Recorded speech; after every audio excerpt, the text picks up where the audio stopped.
Mi padre me echó de la casa que yo mismo compré y que yo mantenía, así que le dije que dejaría de pagar las cuentas, pero me dio una bofetada, y dijo que era mi obligación mantenerlo. Papá, a mí nadie me golpea.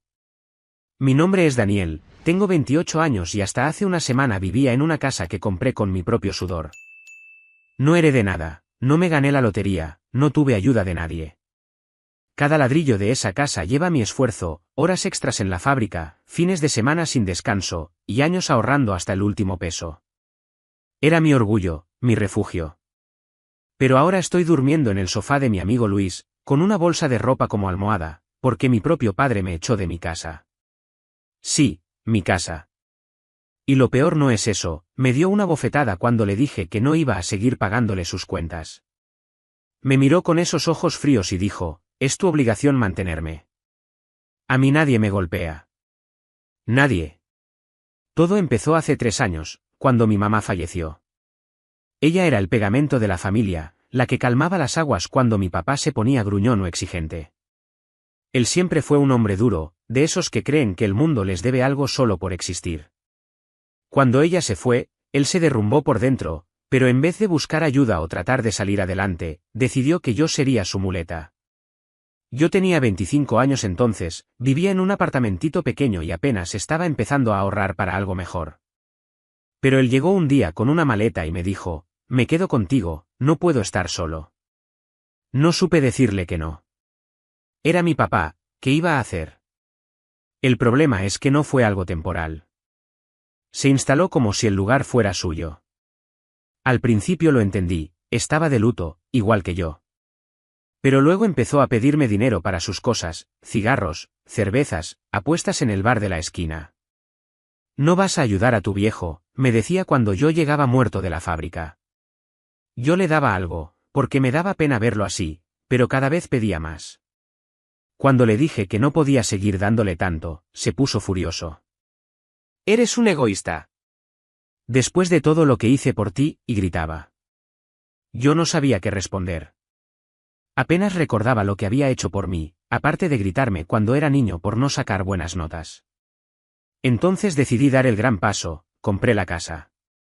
Era una casita modesta, de 2 pisos, con un patio pequeño y paredes que necesitaban pintura, pero era mía. Firmé los papeles con el banco, hice los pagos iniciales con mis ahorros y me mudé con la ilusión de empezar de cero. Pensé que sería mi independencia, mi espacio. Pero mi papá vino detrás de mí como una sombra. No me vas a dejar en ese cuchitril ahora que tienes esto, ¿verdad?, me dijo. Y otra vez, por pena, por esa maldita culpa que me cargaba, le dije que sí. Que se quedara conmigo. Los primeros meses no fueron tan malos. Él se pasaba el día viendo televisión, mientras yo trabajaba turnos de 12 horas para pagar la hipoteca, la luz, el agua, todo. Pero poco a poco empezó a actuar como si la casa fuera suya. Cambiaba mis cosas de lugar, invitaba a sus amigos del bar a tomar cerveza en mi sala, y si yo decía algo, me miraba como si yo fuera el intruso. Relájate, muchacho, esto es familia, decía. Familia para él era yo pagando todo mientras él no movía un dedo. Hace un mes, las cosas explotaron. Llegué un viernes con mi cheque de la quincena, agotado pero feliz porque por fin estaba al día con las deudas. Mi plan era descansar, tal vez comprar una pizza y ver una película. Pero mi papá me estaba esperando en la cocina, con una cara que ya conocía, quería algo. Necesito $500, dijo sin rodeos. ¿Para qué?, pregunté, aunque ya imaginaba la respuesta. Para el bar, me deben unas rondas. Me reí, no porque fuera gracioso, sino porque no podía creerlo. ¿En serio, papá? ¿$500 para el bar? Yo estoy matándome para pagar esta casa, y tú quieres que te dé para tus cervezas. Se puso rojo, como si lo hubiera insultado. No me hables así, soy tu padre. Me debes respeto. Harto de sus chantajes, le solté la verdad, si tanto me necesitas, quédate con tus amenazas. Pero yo no pago más cuentas si sigues así. No vi venir lo que pasó después. Su mano voló hacia mi cara tan rápido que no pude esquivarlo. El golpe me hizo dar un paso atrás, con el oído zumbando y la mejilla ardiendo. Me quedé helado, mirándolo mientras él me apuntaba con el dedo. Tú no me hablas así, Daniel. Es tu obligación mantenerme. Siempre lo ha sido. Eso me rompió algo por dentro. A mí nadie me golpea. Nadie. Quise responder, decirle todo lo que llevaba años callando, pero él no me dejó. Fuera de mi casa, gritó, como si él fuera el dueño. Si no me vas a mantener, no te quiero aquí. Estaba tan ciego de rabia que no le importó que la casa estuviera a mi nombre, que yo pagara cada maldito peso. Me empujó hacia la puerta, tirándome casi al suelo. Largo, ahora, siguió gritando. No tuve opción. Agarré mi chamarra, mi celular y las llaves del carro con las manos temblando. Esto no se queda así, le dije, con la voz quebrada pero firme. Esa casa es mía, y tú lo sabes. Él se rió, burlándose. A ver cómo me la quitas, inútil. Salí con un portazo, y mientras caminaba hacia el garaje, sentía rabia, dolor y una especie de vacío que no podía explicar. Mi propio padre me había echado de mi casa. Mi propia casa. Terminé en casa de Luis, mi amigo de la fábrica. Golpeé su puerta a las 11 de la noche, y él me abrió sin preguntar mucho. ¿Qué pasó, hermano?, dijo al verme la cara roja y los ojos aguados. Mi papá me echó, solté, todavía sin creérmelo. Quédate el tiempo que quieras, respondió, pasándome una cobija. Esa noche no dormí. Me quedé mirando el techo, pensando en cómo mi vida se había torcido tanto. Mi papá estaba en mi casa, probablemente tomando cerveza con sus amigos, mientras yo estaba en un sofá prestado. Pero entre tanta bronca, algo se encendió en mí, no iba a dejar que esto terminara así. Esa casa era mía, legalmente mía, y él no tenía derecho a quitármela. Iba a pelear por lo que me pertenecía. No sabía cómo, pero esto apenas empezaba. Desperté en el sofá de Luis con un dolor en el cuello que parecía un castigo extra. La cobija estaba enredada en mis piernas, y el sol ya entraba por la ventana, recordándome que no había pegado ojo hasta las 4 de la mañana. Todo lo que pasó la noche anterior seguía dando vueltas en mi cabeza, mi papá echándome de mi propia casa, el golpe en la cara, sus gritos diciendo que era mi obligación mantenerlo. Me levanté despacio, con el cuerpo pesado, y me miré en el espejo del baño. Todavía tenía una marca rojiza en la mejilla. Eso no se me iba a olvidar fácil. Luis ya estaba en la cocina, preparando café. Te ves como si te hubiera atropellado un camión, dijo mientras me pasaba una taza. Algo así, respondí, sentándome en una silla que crujió bajo mi peso. Le conté todo, como mi papá me había pedido dinero otra vez, cómo exploté, y cómo terminé en la calle después de que me echara como si yo fuera un extraño. Luis escuchó sin interrumpir, solo meneando la cabeza de vez en cuando. Cuando terminé, se quedó callado un rato y luego dijo, ¿y qué vas a hacer? Esa casa es tuya, Daniel. No puedes dejar que te la robe así. Tenía razón, pero no sabía por dónde empezar. No tengo idea, admití. Legalmente, la casa está a mi nombre, pero él está adentro, y no creo que se vaya solo porque yo se lo pida. Luis tomó un sorbo de café y se rascó la barba. Entonces no se lo pidas. Haz que se vaya. Ve al banco, a la policía, a un abogado, no sé. Pero no dejes que se salga con la suya. Sus palabras me hicieron clic. Siempre había dejado que mi papá manejara las cosas a su manera, pero esta vez era diferente. Esta vez no iba a ceder. Pasé la mañana pensando en mis opciones. No tenía mucho dinero ahorrado después de pagar la hipoteca y las cuentas, pero sí tenía los papeles de la casa, el contrato, las escrituras, todo guardado en una carpeta en mi carro. Eso era mi arma. Mi papá podía gritar lo que quisiera, pero legalmente no tenía nada que reclamar. Decidí empezar por ahí. Le dije a Luis que iba a salir un rato y me subí al carro rumbo al banco. Quería revisar mi situación con la hipoteca y ver si había alguna forma de usar eso a mi favor. En el banco, una mujer amable llamada Clara me atendió después de una espera que se sintió eterna. Le expliqué todo lo más calmado que pude, que yo era el dueño, que pagaba todo, pero que mi papá me había echado y se había quedado en la casa. Ella revisó mi cuenta y los documentos que llevé. Mire, señor Daniel, dijo después de un rato, la hipoteca está a su nombre, y usted ha pagado puntualmente. Nadie más tiene derechos legales sobre la propiedad mientras no haya un cambio en las escrituras. Si alguien está ocupando su casa sin su permiso, eso es un problema que puede resolver con las autoridades. ¿Las autoridades? ¿Como la policía?, pregunté. Clara asintió. Sí. Puede reportarlo como una ocupación ilegal. Pero le recomiendo que hable con un abogado primero para que todo quede claro y no haya problemas después. Salí del banco con una mezcla de esperanza y nervios.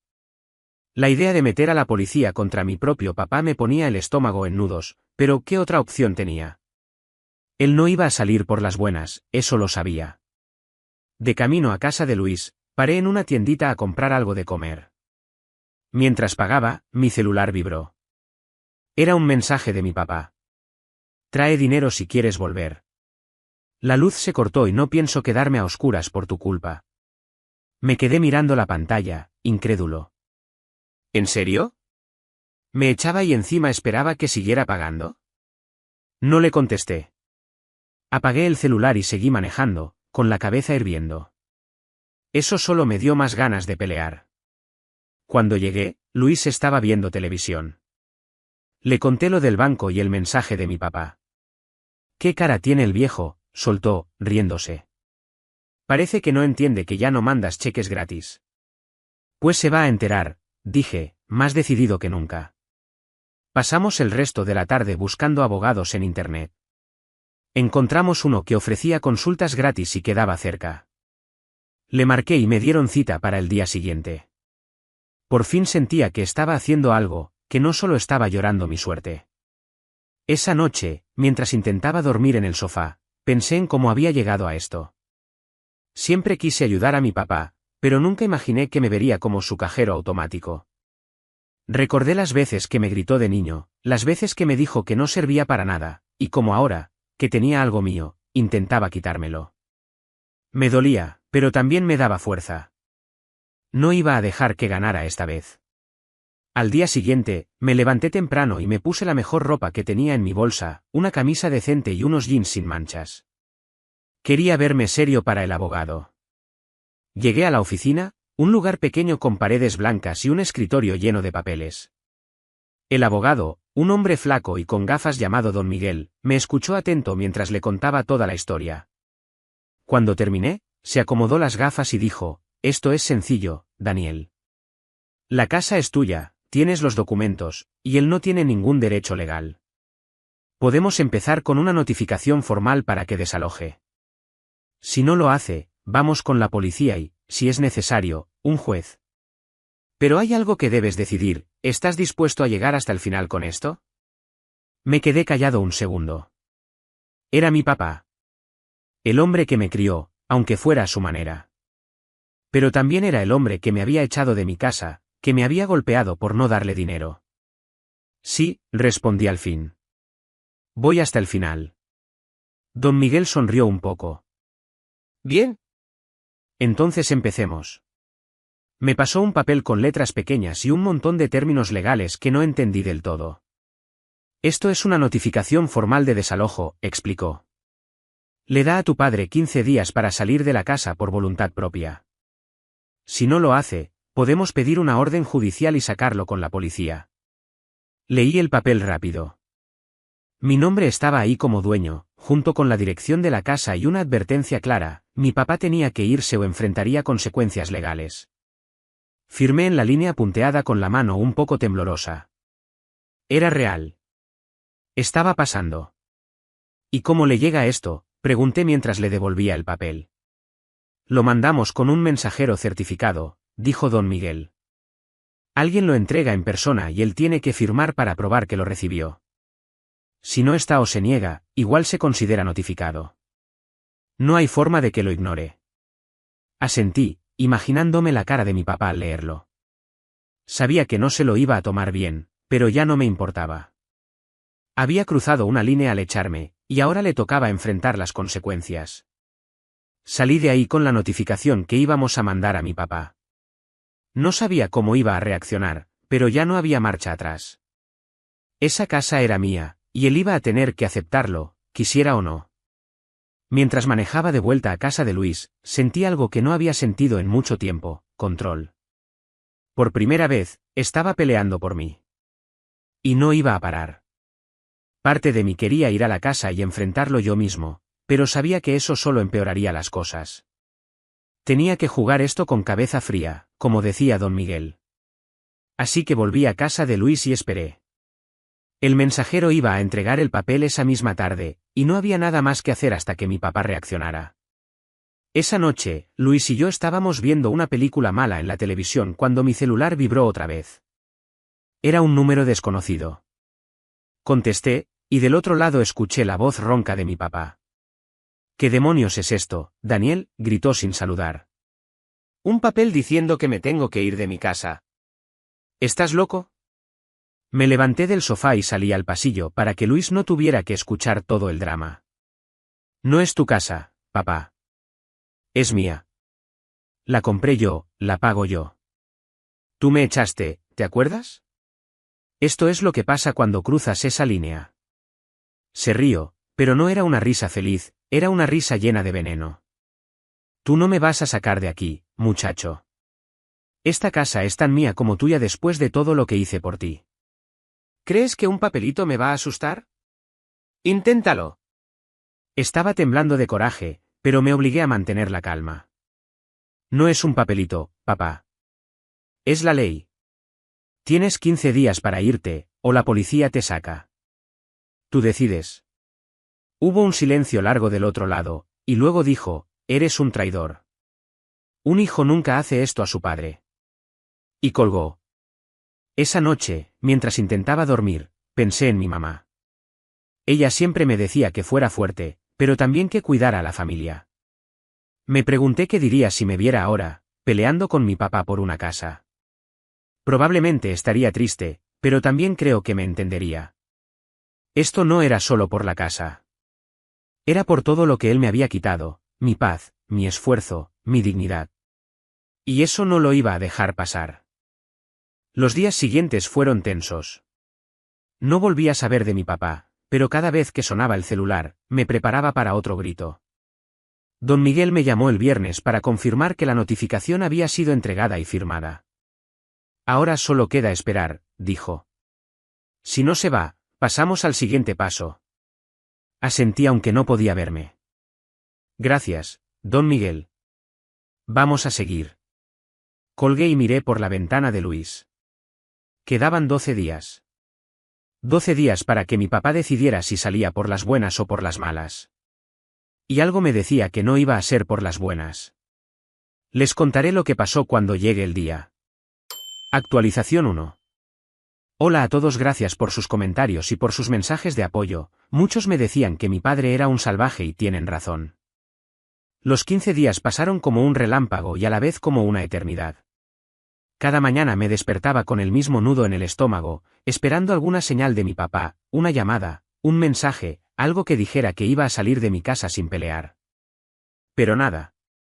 Solo silencio. Don Miguel me había dicho que eso no era buena señal.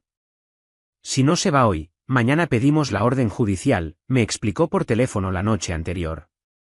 Prepárate, Daniel. Esto puede ponerse duro.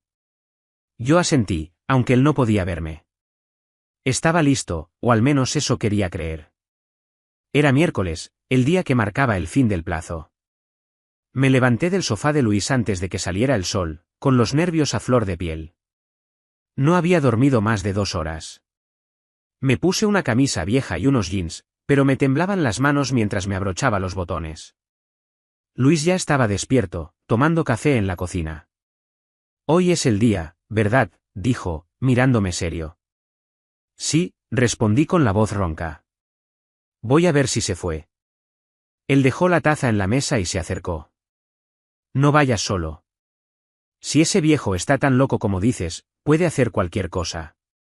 Dudé un segundo, pero luego asentí. Ven conmigo entonces. Manejamos en silencio hasta mi calle. El cielo estaba gris, como si supiera lo que venía. Estacioné el carro a una cuadra de la casa y caminamos el resto del camino.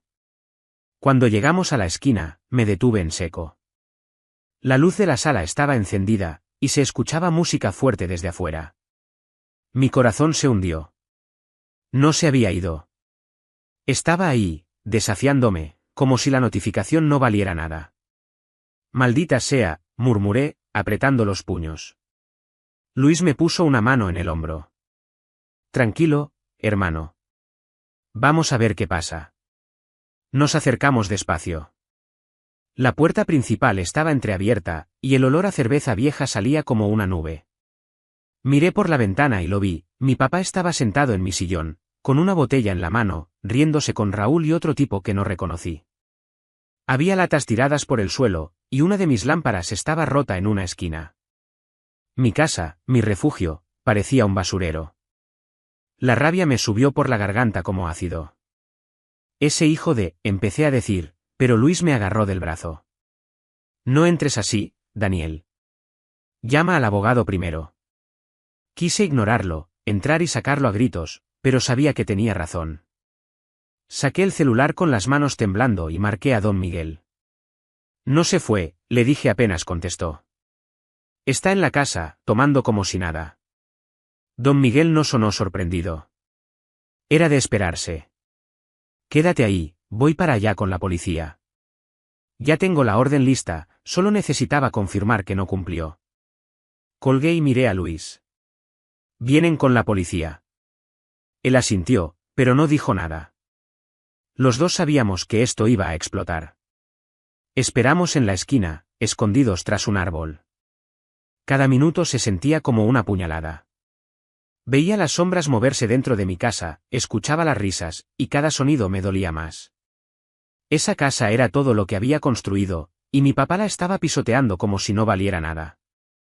Recordé las noches que pasé pintando esas paredes, las veces que me quedé sin comer para pagar las cuentas, y ahora él estaba ahí, burlándose de mí. Quería llorar, gritar, romper algo, pero me quedé quieto, con los dientes apretados, esperando. Media hora después, un carro negro llegó seguido por una patrulla. Don Miguel bajó del primero, con su maletín en la mano, y dos policías salieron del segundo. Me acerqué rápido.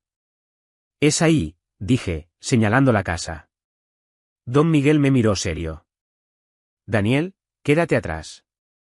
Nosotros nos encargamos. Asentí, pero mis pies no querían moverse. Luis me jaló hacia un lado mientras los policías avanzaban con don Miguel hacia la puerta. Uno de los oficiales tocó fuerte. Señor, abra la puerta. Es la policía. La música se detuvo de golpe, y por un segundo todo quedó en silencio. Luego escuché la voz de mi papá, grave y furiosa. ¿Qué demonios quieren? Don Miguel habló claro, señor, soy el abogado de Daniel Ramírez, el dueño de esta propiedad. Tiene una orden de desalojo. Si no sale ahora, lo sacaremos por la fuerza. Hubo un ruido de cosas cayendo, y luego mi papá abrió la puerta de golpe. Lo vi ahí, parado en el marco, con la cara roja y los ojos encendidos. Raúl y el otro tipo estaban detrás, mirando como si no supieran qué hacer. ¿Qué es esto, Daniel?, gritó al verme. Me mandas a la policía como si fuera un ladrón. Soy tu padre, maldita sea. Su voz temblaba, pero no de miedo, sino de pura rabia. Me quedé helado, con el pecho apretado. Tú me echaste, papá, dije, y mi voz salió más débil de lo que quería. Esa casa es mía, y no tienes derecho a quedarte. Él dio un paso hacia mí, pero uno de los policías lo detuvo con la mano. Señor, cálmese o lo esposamos. Mi papá se giró hacia el oficial, como si fuera a pegarle, pero se contuvo. Esto es una traición, gritó, mirándome otra vez. Después de todo lo que hice por ti, ¿me haces esto? Las lágrimas me quemaron los ojos, pero no las dejé salir. Lo que hiciste fue echarme de mi casa, respondí. Yo pagué todo ahí, y tú lo destruiste. Don Miguel intervino. Señor, tiene 5 minutos para salir con sus cosas, o lo sacamos nosotros. Mi papá soltó una risa amarga. No me voy a ninguna parte. Y se dio la vuelta, como si eso fuera el fin. Pero los policías no dudaron. Entraron detrás de él, y lo siguiente que vi fue a Raúl y al otro tipo saliendo rápido con las manos en alto. Luego escuché a mi papá gritando mientras lo arrastraban afuera. Suéltenme. Esto es mi casa. Daniel, vas a pagar por esto. Lo sacaron esposado, pateando y gritando. Sus ojos se clavaron en mí, llenos de odio, y por un segundo sentí que el suelo se abría bajo mis pies. Era mi papá, el hombre que me había cargado de niño, y ahora estaba ahí, como un enemigo. Los policías lo metieron en la patrulla, y don Miguel se acercó. Ya está, Daniel. La casa es tuya otra vez. Pero no sentí victoria. Sentí un vacío que me aplastaba. Entré despacio. El lugar estaba destrozado, platos rotos, basura por todos lados, mis cosas tiradas como si no valieran nada. Me dejé caer en el sillón, con la cabeza entre las manos, y por fin dejé que las lágrimas salieran. Luis se sentó a mi lado en silencio. No sabía si había ganado o perdido, pero una cosa era segura, nada volvería a ser igual. Actualización 2. Hola, sé que ya pasaron 6 meses desde mi última actualización, pero me ocurrió algo que me asustó bastante. Habían pasado 5 días desde que la policía sacó a mi papá de mi casa, y yo seguía intentando recuperar algo de paz. La casa estaba más o menos en orden, había barrido la basura, pintado las paredes y cambiado el candado de la puerta. No era perfecta, pero era mía otra vez. Dormía mal, siempre con un ojo abierto, esperando que algo pasara. Luis venía a veces a hacerme compañía, pero esa noche estaba solo, viendo televisión para no pensar demasiado. El silencio de la casa todavía me ponía los nervios de punta. Eran las 11 de la noche cuando pasó. Un estruendo me hizo saltar del sillón, el vidrio de la ventana de la sala explotó en 1000 pedazos, y algo pesado cayó al suelo con un golpe seco. Me quedé helado un segundo, con el corazón latiéndome en los oídos, antes de correr a ver qué era. Un ladrillo. Ahí, entre los cristales rotos, estaba un ladrillo rojo, y pegado con cinta había un papel arrugado. Lo levanté con las manos temblando y lo abrí. Las palabras estaban garabateadas con tinta negra, en letras grandes y torcidas: pagarás por esto, traidor. Mi respiración se cortó. Miré por la ventana rota, pero la calle estaba oscura y vacía. Solo se escuchaba el viento y el latido de mi propio pecho. Agarré el bate que tenía cerca y salí al patio, buscando alguna señal de él. Sabía que era mi papá. Nadie más me odiaría tanto como para hacer esto. Pero no había nadie. Ni pasos, ni sombras, nada. Volví adentro, con el papel todavía en la mano, y me senté en el sillón, mirando esa amenaza como si pudiera incendiarse sola. Pagarás por esto, traidor. Las palabras se me clavaron en la cabeza, y por un momento sentí que el miedo me iba a ahogar. Llamé a Luis y le conté, con la voz temblando. Voy para allá, dijo, pero le pedí que no viniera. No quería arrastrarlo más a este desastre. Luego marqué a la policía y reporté lo que pasó. Vinieron rápido, tomaron fotos del ladrillo y el papel, y me dijeron que harían rondas por la zona. Pero sus caras decían lo que yo ya sabía: no iban a encontrar a mi papá a menos que él quisiera que lo encontraran. Si pasa algo más, llámenos, dijo uno de los oficiales antes de irse. Asentí, pero no dije nada. Estaba harto de esperar el próximo golpe. Esa noche no dormí. Me quedé con el bate al lado, mirando la ventana rota que había tapado con una bolsa de plástico. Cada ruido me hacía saltar, cada sombra me parecía él. Pero no pasó nada más. Los días siguientes fueron un infierno de nervios, revisaba la calle cada hora, dormía con la luz prendida, y llevaba el celular en la mano como si fuera un arma. Esperaba otro ladrillo, un grito, algo. Pero no llegó. El silencio volvió, y esta vez no era solo en la casa. Era en mi vida. Pasaron semanas, luego meses, y nunca más supe de mi papá. Nadie lo vio en el bar, nadie lo mencionó. Era como si se hubiera desvanecido. Don Miguel me llamó un día para decirme que habían retirado los cargos menores contra él porque no lo encontraron para notificarle. Probablemente se fue de la ciudad, dijo. Yo no respondí. No sabía si sentir alivio o tristeza. Ese ladrillo fue el último susto, el último eco de su rabia. Y después, nada. Con el tiempo, arreglé la ventana, terminé de pintar la casa y compré muebles nuevos. Volví a trabajar en la fábrica, ahorré un poco, y hasta empecé a salir con amigos otra vez. La casa dejó de ser una jaula y se convirtió en algo mío de verdad. Pero nunca olvidé esa noche, ni el papel en el ladrillo, ni la cara de mi papá gritándome mientras lo sacaban esposado. Era mi padre, y lo perdí para siempre. No sé si pagué por algo, como él dijo. Solo sé que seguí adelante. Suscríbete para más historias diarias.